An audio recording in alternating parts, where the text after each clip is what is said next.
Hey, what's going on, YouTube family and friends? This is Bear Brown. Thanks for coming to my garden channel today, where I'm here helping you grow something tasty. Hey, I got a question for you. Do you want to know how to prevent fungus in seedlings? If so, that's what we're going to talk about today. Now, you know it's that time of the year. We're already starting to plant our seedlings. Some of you may be a little bit behind like me, but it's all good. All right, so we're going to try to keep these bad babies upright. So when it's time to take them outside, they'll go ahead and do well and provide food for us. So let's go and get into it.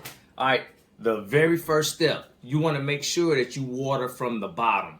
All right, so you don't want to spray water all over top, because if so, you know that fungus is developed in the soil, and by splashing the water over top, you're going to spread the fungus, and we don't want to spread fungus. Matter of fact, we don't even want fungus. So to help prevent the fungus, we're going to water at the bottom so that we get the roots moist and we keep the top layer of the soil pretty dry, and that is going to help greatly. So the seed trays that I use, if you saw my other video, are from Bootstrap Farmer, and they have the little cells, the little pockets where I can take the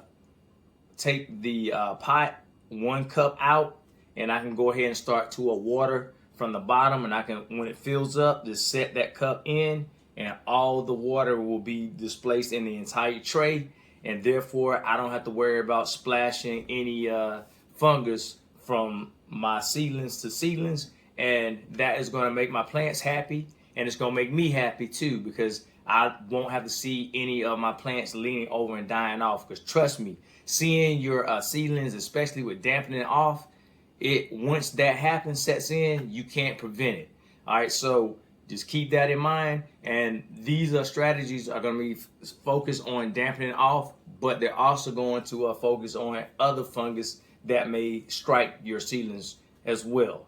All right, the next tip, step 2, you want to make sure that, as well as the watering, you don't want to have these standing in water over a period of time, because when it's standing in water, that is going to create that environment for you to have all types of fungus. You can have dampening off, you can have white fungus, all the funguses, and we don't want it.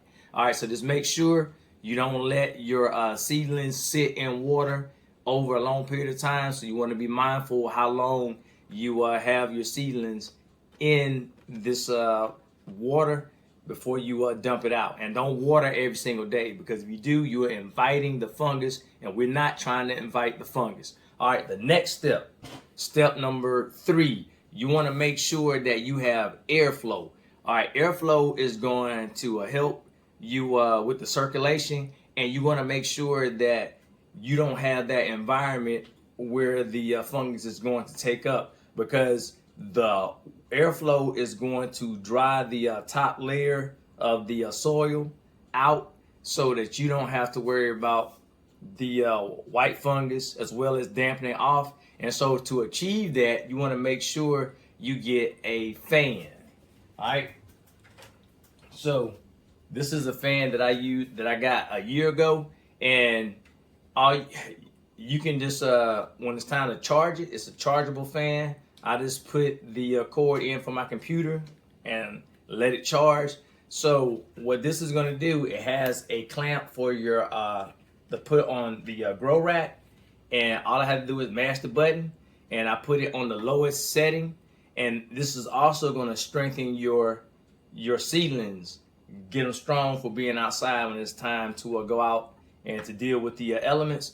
But this fan is going to help you with the airflow, the circulation, and it's going to make your plants a lot happy. Therefore, you're going to be happy. All right, so I'm going to come back to this a little later.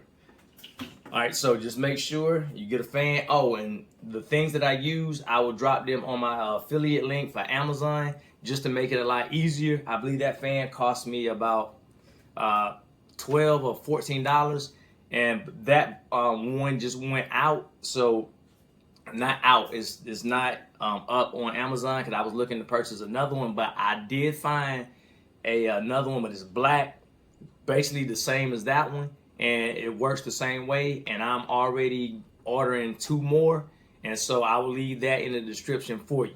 All right, moving right along, you want to make sure that you wash your trays out. If you're like me, you use your trays year after year, then you want to make sure that you wash it out pretty good. You can use soap and water. I know a lot of people use the vinegar. I don't like the smell, but it gets the job done. And also you can use bleach, but you have to water it down a little bit to make sure that you get all the elements that could cause the fungus, and you don't want to make sure it's so strong that you don't get it out in time, and then that could kill your plants too. But using the vinegar, the soapy water, and I like to use it kind of steamy hot, and use my little sponge to go in and out the cups of my trays, and I'm gonna be on my way, because you want to make sure you don't have any of the old soil in there, because the pathogens will come through in the soil. If you got it left in there,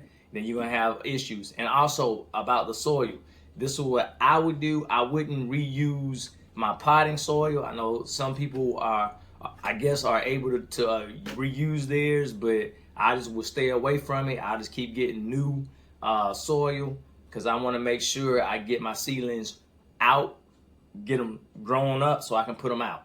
All right, so that's what you should consider. The next step number 4, I believe, you want to make sure that you keep your temperatures at, if you can raise the temperature in your home. I know some of you may not like temperature in the 70s, but if you can get it at 70 degrees, that is going to be beneficial for your plants. I like to have our house about 75 degrees. Yes, 75 is great for us, because we like cold nature, so it's even great for my plants. But if you don't want to do that either, you can look at getting a heat mat. So I have 2 heat mats that I just got recently. I'm not going to show the brand or whatever, because I want to make sure that it is working. So maybe months from now, or definitely next year, I'll let you know how that turns out, because I don't want to give you anything that could harm your plants or anything like that. But you can use a heating mat. And also with the lights, if you're in your grow station, that is going to help bring in heat too. So make sure you have proper lighting. And I have a video on the proper lighting. If you want to check that out, I'll put it at the end of this video.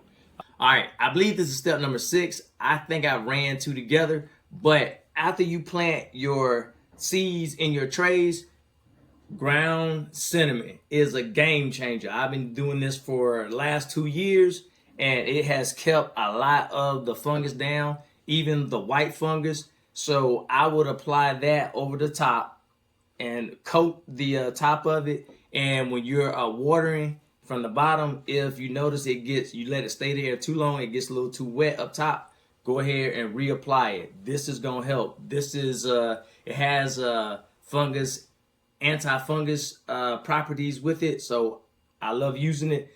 And step number 8, you can use vermiculite. All right, after you plant your seeds, if you don't want to use the ground cinnamon, I will still use that. But if you don't want to use that, you can use vermiculite and just lay it on across the top. This is the vermiculite that I use, and I got this from Amazon as well. If you can't find it in your local store, I'll put it down in the link as well. All right, so spray that over the top, and then that is going to, it's going to be hard for the fungus to grow over the vermiculite. And I got that from Garden Answer. I saw that she did that, so I said, hey, I'm going to give it a try, and I saw the success that she had. So that's why I decided to do it. All right, so I'm going to take you over to my grow station and show you my vermiculite that's already over here, but I want to show you my fan as well. So if you decide to use the fan, you're going to have to put it on the lowest level, and you're going to have to try to angle it so it doesn't blow all the vermiculite away. All right, so let's go check it out. All right, so here's my vermiculite, and here's my fan. I'm going to put it on the lowest setting. And it's on, and my vermiculite is not flying away because I got it on the lowest level, and I can still feel the air all the way through there. So you can combine that if you want to try that as well. But you want to put it on the lowest setting. So if you are worried about having issues with fungus, if you use these tips, it should help. And if you have any other tips, leave it in the comments so I can learn and so that everybody else that's viewing the video can learn as well. Just remember, I'm going to link everything that I use and things like this. You can just go to the grocery store to find. But this is Bear Brown, and remember, grow something tasty, and I'll see you next time. All right, bye.